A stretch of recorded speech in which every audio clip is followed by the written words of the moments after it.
Hello बच्चों, तो आपका एक बार फिर से स्वागत है आपके GC point by CP sir YouTube channel पर। तो बच्चों, हम लोग कक्षा 11 में ऑर्गेनिक केमिस्ट्री में मैकेनिज्म देख रहे थे, यानी इसको कहते हैं अभिक्रियाओं की क्रिया विधि। तो अभिक्रियाओं की क्रिया विधि आप लोग इस समय पढ़ रहे हैं कक्षा 11th, और इसमें है ऑर्गेनिक केमिस्ट्री। ऑर्गेनिक केमिस्ट्री, और इसमें बच्चों आप लोग देख रहे हैं अभिक्रियाओं की क्रिया विधि। अभिक्रियाओं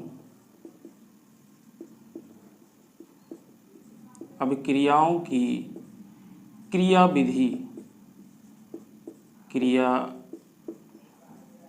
विधि, और इसी को हम लोग बच्चों कहते हैं मैकेनिज्म।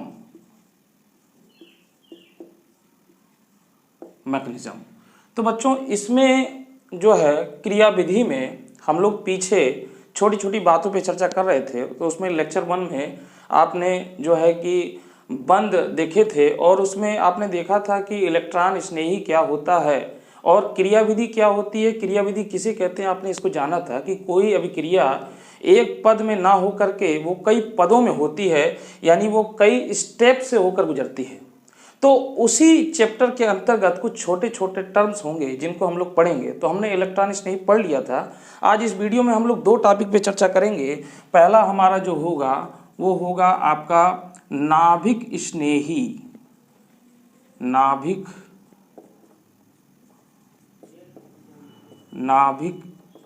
स्नेही, इसको हम लोग न्यूक्लियोफिलिक बोलते हैं। न्यूक्लियोफिलिक नाभिक स्नेही, और इसको अगर हम कहें, और दूसरा टॉपिक जो होगा उसको हम लोग पढ़ेंगे प्रेरणिक प्रभाव। इसको बच्चों हम लोग बोलते हैं इंडक्टिव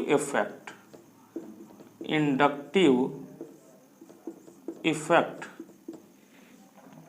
तो बच्चों, इस वीडियो में हम लोग केवल इन 2 टॉपिकों पर चर्चा करेंगे। इसको एकदम डिटेल से और बहुत अच्छे से समझने का प्रयास करेंगे। तो देखिए, सबसे पहले हम लोग नाभिक स्नेही की बात कर लेते हैं। तो बच्चों, जो नाभिक स्नेही और इसको जोड़ा जाए तो यहाँ पे मैं लिख रहा हूँ नाभिक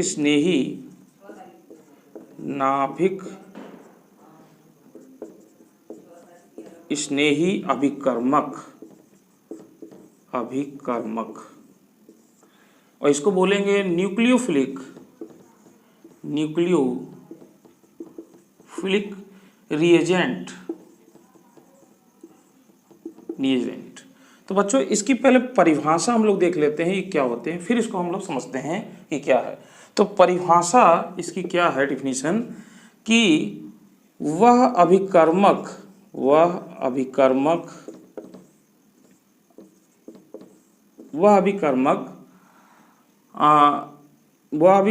ऋणावेशित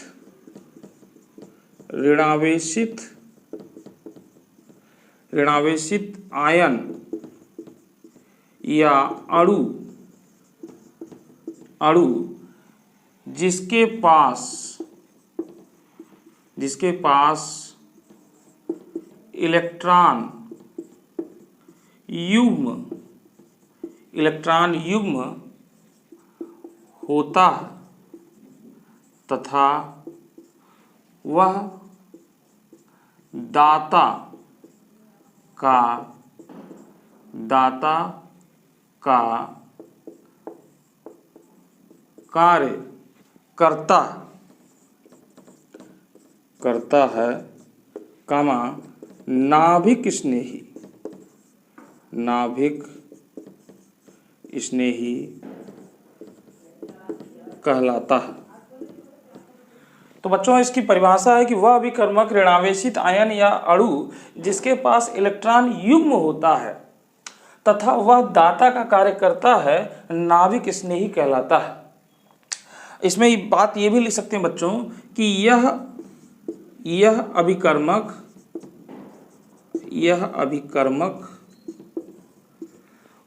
कार्बनिक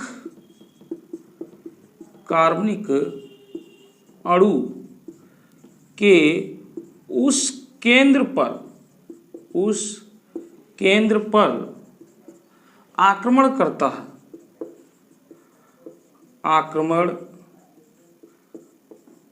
करता है जहां न्यून इलेक्ट्रॉन होता है। तो बच्चों इसकी ये डिफिनीशन आपके सामने रही। अब इसमें जो लिखा हुआ है उसको हम लोग समझते हैं बारी बारी से। सबसे पहले देख लेते हैं कि कौन कौन से होते हैं नाभिक स्नेही या न्यूक्लियोफाइल बोलते हैं, न्यूक्लियोफिलिक बोलते हैं इसको। तो बच्चों इसमें आते हैं आपके जो भी हैलोजन होते हैं F-, Cl-, Br-, I-, CN ये बंध से जुड़े हुए हैं, CN- और OH-, ETC बहुत होते हैं। तो ये सब के सब बच्चों ये क्या है, नाभिक स्नेही है। जैसे कि आप देख रहे हैं कि ऋणावेशित आयन, तो ऋणावेशित हैं सबके सब। और इसमें हम लोग एक ये देख ले रहे हैं NH3। तो बच्चों ये भी आपका जो है नाभिक स्नेही है और ये एक अणु के रूप में है, NH3 का एक अणु। तो इस पे ये लोन पेयर इलेक्ट्रॉन है, जिसे क्या कहा जा रहा है कि जिसके इलेक्ट्रॉन युग्म होता है, वह दाता का कार्य करता है, नाभिक स्नेही कहलाता है। यह अभिकर्मक कार्बनिक अणु के उस केंद्र पर आक्रमण करता है जहां न्यून इलेक्ट्रॉन होता है। इसका मतलब कि जहां पे इलेक्ट्रॉनों की कमी होती है ये वहां पर आक्रमण करता है। तो देखिए समझते हैं इसको कि जैसे बच्चे यहाँ पर हम लोग इसको समझते हैं कि आपका ये है कार्बोनिल कार्बन। अब ये एल्डिहाइड हो या कीटोन हो, ठीक है।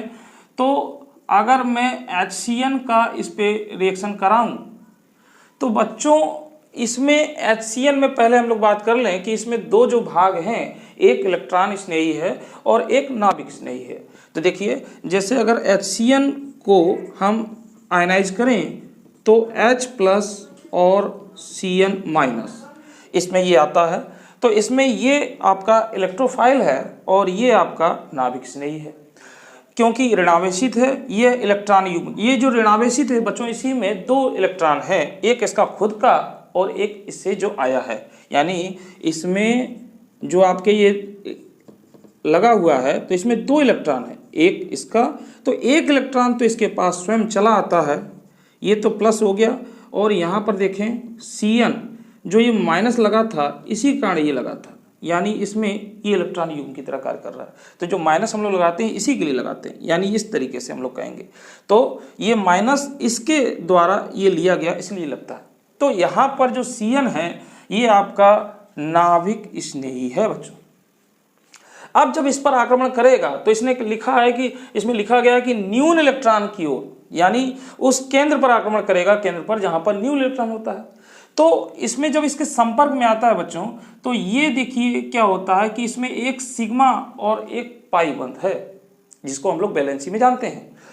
तो यहाँ पर बच्चों ये पाई बॉन्ड जो है ये ब्रेक होगा और इस पर आ जाएगा।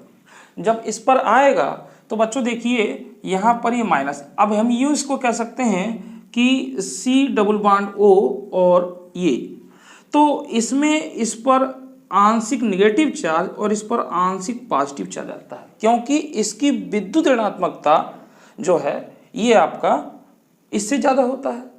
तो इसकी विद्युत ऋणात्मकता इससे ज़्यादा होती है तो इस पर निगेटिव और इस पर पॉजिटिव। तो यहाँ पर ये बताया जाता है कि इसका पोलराइजेशन हो गया है, मतलब ध्रुवण हो गया है। तो यहाँ पे चार्ज डिफरेंस यानी ये है। अब इसका मतलब ये है कि जब ये आएगा तो यहाँ पर ये नेगेटिव और यहाँ पर ये पॉजिटिव, तो ये डेल्टा माने इस पर चार्ज, यानी इस पर ये न्यून इलेक्ट्रॉन नहीं है, तो ये वाला बच्चों इस पर शिफ्ट होगा और ये वाला इस पर शिफ्ट होगा। तो ये कुछ इस प्रकार से हो जाएगा, यहाँ पर ये ऐसे और OH और यहाँ पर ये तीसरा बॉन्ड CN, इस तरीके से हो जाएगा। तो इसे हम लोग साइनोहाइड्रीन के नाम से जानते हैं, इसे हम लोग बोलते हैं साइनोहाइड्रीन। तो ये जो एक रिएक्शन है ये नाभिक स्नेही अभिक्रिया है, नाभिक स्नेही रिएक्शन है ये। तो इसमें आपने जाना कि ऐसे आयन अथवा अणु जिनके पास इलेक्ट्रॉन युग्म होता है ये लुईस क्षारक की तरह भी कार्य करते हैं और इनके पास जो है कि एक लोन पेयर इलेक्ट्रॉन होता है। तो यानी वह भी कर्मक ऋणावेशित आयन या अणु जिसके जिसके जिसके इलेक्ट्रॉन होता है, जिसके पास, यहाँ पर एक शब्द और जोड़ लेंगे, जिसके पास इलेक्ट्रॉन युग्म होता है तथा वह दाता का कार्य करता है। नाभिक स्नेही कहलाता है। यह अभिकर्मक कार्बनिक अणु के उस केंद्र पर आक्रमण करेगा जहां न्यून इलेक्ट्रॉन होता है। तो इस तरीके से आपने इसको समझा और इसमें आने वाले कौन कौन से हैं, F minus, Cl minus, Br minus, I minus, Cn minus, OH minus और NH3। तो इस तरीके से नाभिक स्नेही है और इलेक्ट्रॉन स्नेही हम लोग इसको पीछे पढ़ चुके हैं। तो बच्चों ये आपको आई होप समझ में आया होगा। अब हम लोग बात करते हैं प्रेरणिक प्रभाव की। हम बात करते हैं प्रेरणिक प्रभाव की। इसका एक स्क्रीनशॉट लीजिए तब तक।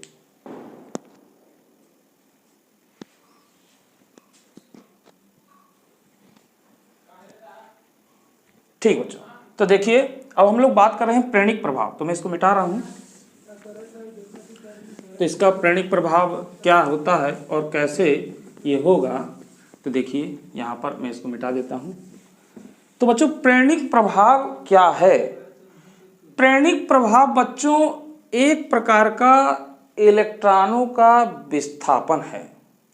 और ये कैसे होता है, देखिए अगर हम बात कर ले बच्चों कि यहाँ पर अगर H और H, तो यहाँ पर जो साझे का इलेक्ट्रॉन है यह एक केंद्र पर होता है, यानी इसके ठीक बीच में होता है बच्चों, यानी ऐसे यहाँ पर आप देख रहे हैं ये सेंटर में है।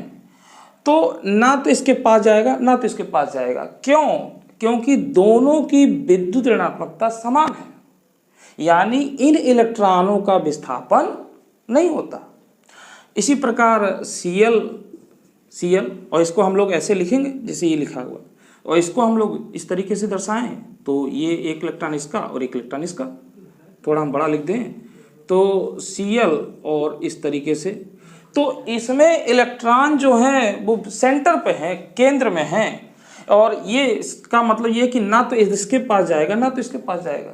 तो यानी इसमें इलेक्ट्रॉनों का विस्थापन नहीं हो रहा। जो सहसंयोजक बंध के इलेक्ट्रॉन हैं, इलेक्ट्रॉन युग्म हैं, वो बीच में होते हैं, यानी विस्थापन नहीं होता। विस्थापन नहीं होता। दूसरी ओर ये कहते हैं कि इनके ऊपर समान इलेक्ट्रोनेगेटिव पावर है, जिसके कारण जो है कि इसका पोलराइजेशन नहीं होता। पोलराइजेशन का मतलब ध्रुवण नहीं होता। ध्रुवण का मतलब इन पे चार्ज नहीं डिफरेंस होते।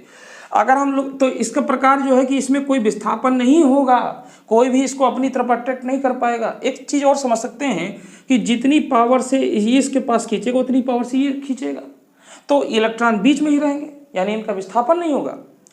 अगर हम लोग ये कह दें कि एक तरफ हमारा H है, या हम यूं कहें कि एक तरफ हमारा C है और एक तरफ हमारा Cl है बच्चों, तो इसमें जो क्लोरीन है इसकी इलेक्ट्रोनेगेटिव इस कार्बन से ज़्यादा है।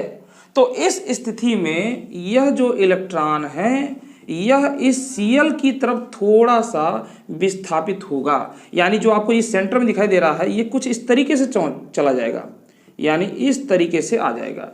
तो इस तरीके से आने के कारण इसमें क्या होगा बच्चों कि इस पर नेगेटिव चार्ज और इस पर पॉजिटिव चार्ज आ जाएगा।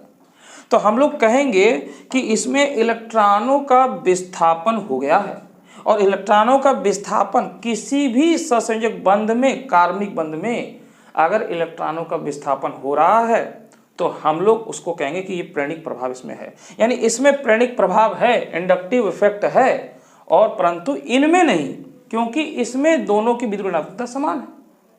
तो विद्युत ऋणात्मकता जो है इसमें एक का कम एक का ज़्यादा होना चाहिए, और इस तरीके से इलेक्ट्रॉन विस्थापित होगा। तो इसकी परिभाषा को हम लोग कैसे लिखेंगे, तो लिख सकते हैं कि कैसे लिखेंगे कि इसकी परिभाषा हम लोग देंगे बच्चों इंडक्टिव इफेक्ट की, किसी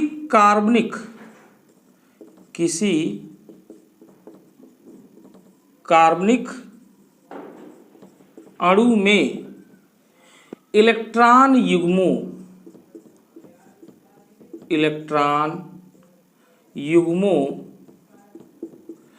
बच्चों, ये जो इलेक्ट्रॉन युग्मों की बात कर रहे हैं ये सिग्मा इलेक्ट्रॉन होंगे, सिग्मा इलेक्ट्रॉन। इलेक्ट्रॉन युग्मों का विस्थापन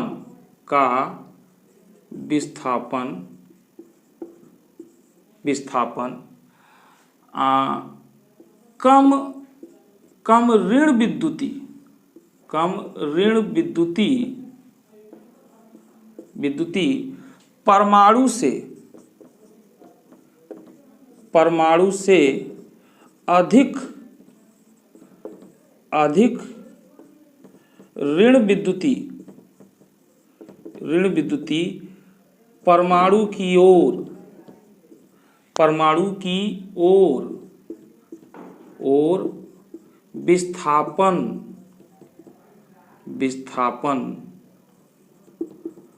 विस्थापन प्रेरणिक प्रभाव कहलाता है।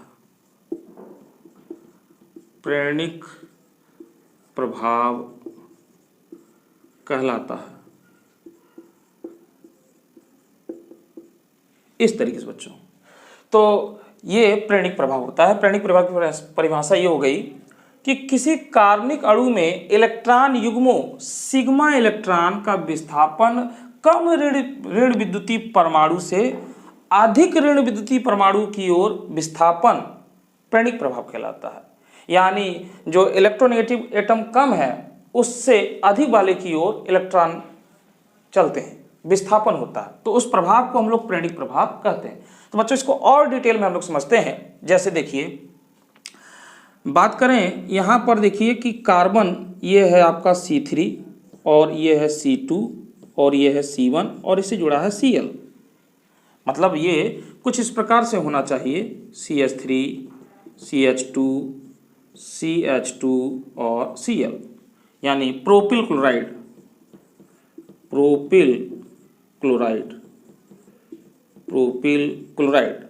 तो बच्चों इसमें देखें, मैंने इसमें तीनों कार्बन लिए हैं, तो आप देख सकते हैं कि जो क्लोरीन एटम है वो कार्बन 1 से मोर इलेक्ट्रोनेगेटिव है। कार्बन 1 से मोर इलेक्ट्रोनेगेटिव है, इसकी विद्युत ऋणात्मकता ज्यादा है। किससे? कार्बन 1 से।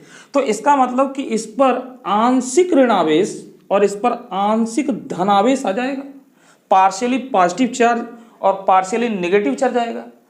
तो इस तरीके से इलेक्ट्रॉन थोड़ा इधर की ओर विस्थापित हो जाएंगे, यानी इधर की ओर चलेंगे। इसी प्रकार बच्चों देखिए, जब इलेक्ट्रॉन इधर की ओर चलेंगे तो जो इस पर पॉजिटिव चार्ज है, इसमें जो इलेक्ट्रॉन है ये पॉजिटिव और इलेक्ट्रॉन का नेचर कैसा? नेगेटिव। तो ये इलेक्ट्रॉन इसकी तरफ खींचने चले जाएंगे। और चूंकि इन कार्बन C1 और C2 की तुलना करें तो जो C1 होगा वह C2 से मोर इलेक्ट्रो हो जाएगा, मोर इलेक्ट्रोनेगेटिव। मतलब हालांकि दोनों तो कार्बन है, परंतु जो इस पर चार्ज है उसके कारण इलेक्ट्रॉन इसकी ओर खींचने चालू हो जाएंगे। तो जब इस पे खींचने चालू हो जाएंगे तो इलेक्ट्रॉन इधर की ओर विस्थापित हो जाएगा। एक चीज हम ये भी कह सकते हैं कि जो कार्बन है C1 है वह क्लोरीन की नजदीक है या उसके निकट है, जिसके कारण इलेक्ट्रॉन इसकी तरफ शिफ्ट हो जा रहे हैं। तो इस पर जो आंशिक धनावेश होगा वह इसकी अपेक्षा क्या होगा? ज्यादा होगा, यानी इस पर चार्ज ज्यादा होगा इसकी अपेक्षा। और ये जो पार्शियली लगाया जाता है इसका मतलब होता है आंशिक यानी कम। तो इस पर अगर हमने 1 लिखा है तो इस पर हम लोग इस तरीके से इसको लिख सकते हैं। तो ये हमारा बताता है कि इलेक्ट्रॉन इधर की तरफ शिफ्ट हो रहे हैं धीरे धीरे। इसी प्रकार अब देखिए, जो हमने इसमें कंपैरिजन किया था वही कंपैरिजन इसमें करें तो यहाँ पर जो इस पे पॉजिटिव चार्ज है ये इलेक्ट्रॉन इसकी तरफ शिफ्ट होने चालू हो जाएंगे। जब इसकी तरफ शिफ्ट होने चालू हो जाएंगे तो इस पर जो आंशिक चार्ज होगा वो और कम हो जाएगा। तो हम लोग इस पर इस तरीके से कह सकते हैं।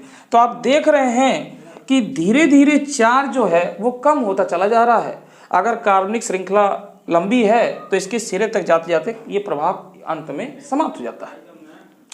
तो हम लोग कह सकते हैं कि किसी कार्बनिक श्रृंखला में इलेक्ट्रॉनों का विस्थापन कम ऋण विद्युतीय परमाणु से अधिक ऋण विद्युतीय परमाणु की ओर होता है, और इसी प्रभाव को हम लोग क्या कहते हैं? प्रेरणिक प्रभाव कहते हैं। अब बात बच्चों ये आती है कि इसका क्या रोल है और इसकी उपयोगिता क्या है, तो हम लोग इसको समझते हैं। ये इंडक्टिव इफेक्ट बच्चों 2 प्रकार के होते हैं। तो मैं इसको मिटा रहा हूँ। देखिए यहाँ पर, तो इंडक्टिव इफेक्ट दो प्रकार के होते हैं बच्चों। कौन कौन से, अगर हम लोग बात कर लें इंडक्टिव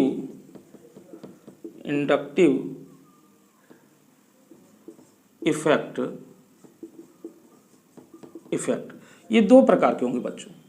एक होगा प्लस आई प्रभाव, और दूसरा जो होगा बच्चों वो होगा माइनस आई प्रभाव। तो इसको एकदम आसान भाषा में आपको बताता हूं कि जो प्लस आई प्रभाव है ये ऐसे समूह होते हैं जो इलेक्ट्रॉन को डोनेट करते हैं, यानी इलेक्ट्रॉन को निकालते हैं, यानी श्रृंखला में इलेक्ट्रॉन को रिलीज करते हैं। यानी हम यहाँ पे लिख सकते हैं इसको कि प्लस आई वे समूह होते हैं जो इलेक्ट्रॉन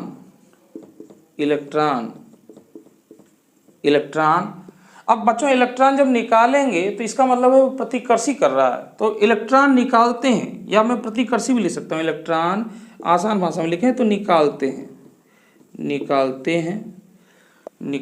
हैं या प्रतिकर्षी इलेक्ट्रॉन निकालते हैं या डोनेट करते हैं, निकालते हैं प्लस आई समूह कहलाते हैं।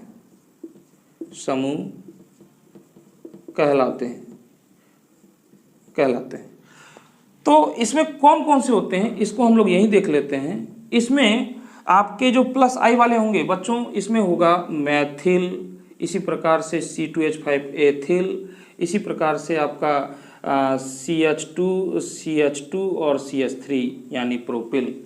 तो इस तरीके से और भी हम लोग ले सकते हैं बच्चों, इसमें CH3 और ट्वाइस CH डाईमेथिल ले सकते हैं, या हम लोग ट्राईमेथिल ले सकते हैं, इस तरीके से। यानी कुल मिला के इसको हम लोग कर सकते हैं एल्किल ग्रुप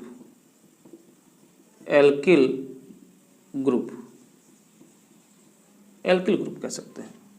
और वहीं पर हम लोग बच्चों बात कर लें इसकी कि माइनस आई वे समूह होते हैं जो इलेक्ट्रॉन आकर्षित करते हैं। तो इसमें हम लोग प्रतिकर्षित लिख सकते हैं, यहाँ आप लिख सकते हैं, मैंने लिख दिया निकालते हुए आकर्षित, या एक और लिख सकते हैं खींचते हैं इलेक्ट्रॉन अपनी ओर, ये भी लिख सकते हैं अपनी ओर खींचते समूह कहलाते हैं। तो इसमें बच्चों जिस तरीके से ये आपके हो जाएंगे NO2 और ये Cl Br I F ये सब, तो ये जो समूह होते हैं बच्चों ये क्या काम करते हैं, ये आपके इलेक्ट्रॉन आकर्षित करते हैं, ये अपनी ओर खींच लेते हैं। तो दो तरीके का प्रभाव होता है, एक इलेक्ट्रॉन को निकालने का प्रतिकर्षण का और एक इलेक्ट्रॉन को आकर्षण का। तो ये दो प्रकार से आपने समझे कि ये दो प्रकार के होते हैं। अब ये इनमें किसी में मात्रा बढ़ेगी तो उनका प्रभाव होगा। तो चलिए अब देखते हैं कि इसका उपयोगिता क्या है या इसका प्रभाव क्या है, इंडक्टिव इफेक्ट का क्या प्रभाव है। तो हम लोग देखते हैं इसको, मैं यहां से इसको मिटा रहा हूं।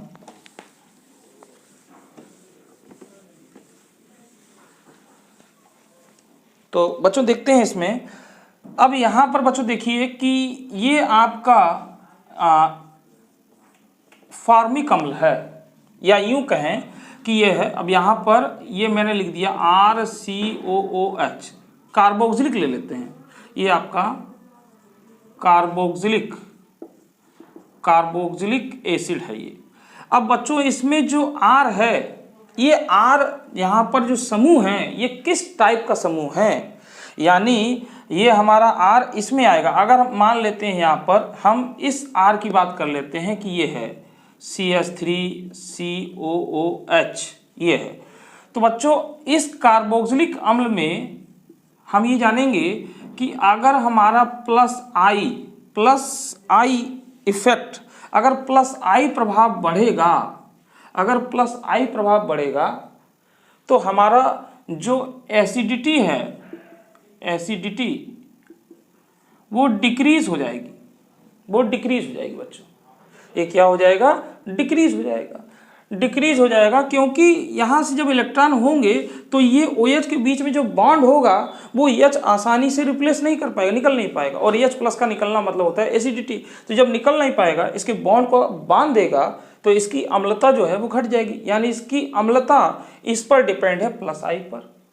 यानी प्लस आई प्रभाव अगर बढ़ता जाएगा तो इसकी अम्लता कम होती चली जाएगी। इसको हम और डिटेल में कक्षा 12 में देखेंगे कार्बोक्सिलिक एसिड में, मगर फिलहाल यहाँ पर इससे जुड़ी है तो हम थोड़ा सा इसको बता रहे हैं। इसी प्रकार बच्चों अगर माइनस आई प्रभाव इंक्रीज होता है, माइनस आई प्रभाव इंक्रीज होता है तो एसिडिटी इंक्रीज हो जाएगी, इंक्रीज हो जाएगी। यानी इसके बढ़ने पर अम्लता बढ़ेगी और इसके बढ़ने पर अम्लता कम हो जाएगी। यहाँ पे आप समझिए, दोनों ही बढ़ने का हम प्रभाव बता रहे हैं। तो इस प्रकार से अगर हम देखते हैं बच्चों कि प्लस आई बढ़ने पर अम्लता कम हो रही है, इसका मतलब हम ये कह सकते हैं कि HCOOH और यहाँ पर बात कर लें CH3COOH, तो इसमें फॉर्मिक एसिड प्रबल अम्ल होगा, क्योंकि यहाँ पर जो प्लस आई प्रभाव है, प्लस आई प्रभाव के कारण जो है इसमें क्या हो रहा है कि इसकी अम्लता कम हो जा रही है। अगर यहाँ पर हम लोग एक और ले लें, जैसे C2H5COOH ले लें, तो सबसे प्रबल ये होगा इसकी अपेक्षा, क्योंकि इसमें प्लस आई बढ़ता चला जा रहा है। आप देख रहे हैं H CH3 C2H5 इस तरीके से। अगर हम लोग बात कर लें बच्चों माइनस आई की, तो जैसे देखिए यहाँ पर मैं एक फ्लोरीन लगा दूं और ये COOH है, और मैं यहाँ पर अब की बार मैं यहाँ पर लगा दूं Cl लगा दूं और ये COOH है, और यहाँ पर इसकी बार मैं Br लगा दूं और ये COOH है, और यहाँ पर मैं I लगा दूं और ये आपका COOH है।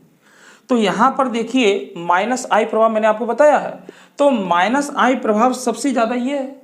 ये ज़्यादा क्यों है बच्चों? माइनस आई का मतलब है कि इलेक्ट्रॉन को आकर्षित करना, और इलेक्ट्रॉन आकर्षित करने का मतलब है कि उसकी विद्युत ऋणात्मकता ज़्यादा होना चाहिए। तो आवर्त सारणी में हमने पढ़ा है कि अगर आपका F Cl Br और I इस तरीके से है तो वर्ग में ऊपर से नीचे जाने पर विद्युत ऋणात्मकता घटती है, तो यानी विद्युत ऋणात्मकता का मान कम होता है। तो हम ये कह सकते हैं कि प्लस आई प्रभाव जो माइनस आई प्रभाव है ये ऊपर की ओर बढ़ रही है, यानी इस तरीके से बढ़ रही है। तो सबसे ज़्यादा इसका प्रभाव होगा, इसका मतलब कि इसकी अम्लता जो होगी वो ज़्यादा होगी, क्योंकि हम लोग पहले कह चुके हैं माइनस आई प्रभाव बढ़ेगा तो अम्लता बढ़ जाएगी। तो इसकी सबसे होगी, इसकी कम हो जाएगी, इसकी कम हो जाएगी, उसकी सबसे कम होगी। तो इस तरीके से बच्चों इसमें और भी होता है कि कई इसमें केसेस होते हैं। तो ये फिलहाल आपने देखा कि इंडक्टिव इफेक्ट प्रेरकी प्रभाव क्या होता है, इसकी उपयोगिता क्या है। जैसे हमने इसकी एसिडिटी की बात की है, इसी प्रकार अगले नेक्स्ट वीडियो में हम लोग इसके जो है कि क्षार पर भी बात करेंगे कि इस इंडक्टिव इफेक्ट का क्षार पर क्या प्रभाव पड़ता है। ठीक है बच्चों, तो बच्चों आपका बहुत ज़्यादा सपोर्ट हमको मिल रहा है। बहुत बच्चे जो है कि कमेंट्स करते हैं तो हमें अच्छा लगता है, तो आप कमेंट्स करिए, और अगर आपको कोई चीज़ अच्छी लगती है तो उसके लिए लाइक करिए, इसको शेयर भी करिए। अगर कोई चीज़ आपको इसमें सजेशन देना हो सकता है तो वो आप सजेशन भी दीजिए, कमेंट्स करिए, उसके लिए हमें बताइए कि हम इसमें और क्या बेहतर कर सकते हैं। तो इसको ज़्यादा से ज़्यादा फैलाइए और अन्य बच्चों तक पहुँचाइए। तो बच्चों ये 11 और 12 की वीडियो आपको मिलती रहेगी, चैप्टर बाय चैप्टर के टॉपिक। ये टॉपिक आपका दूसरा है, अगला टॉपिक आपको इसी में प्लेलिस्ट में मिलेगा। तो तब तक के लिए मुझे दीजिए इजाज़त, धन्यवाद।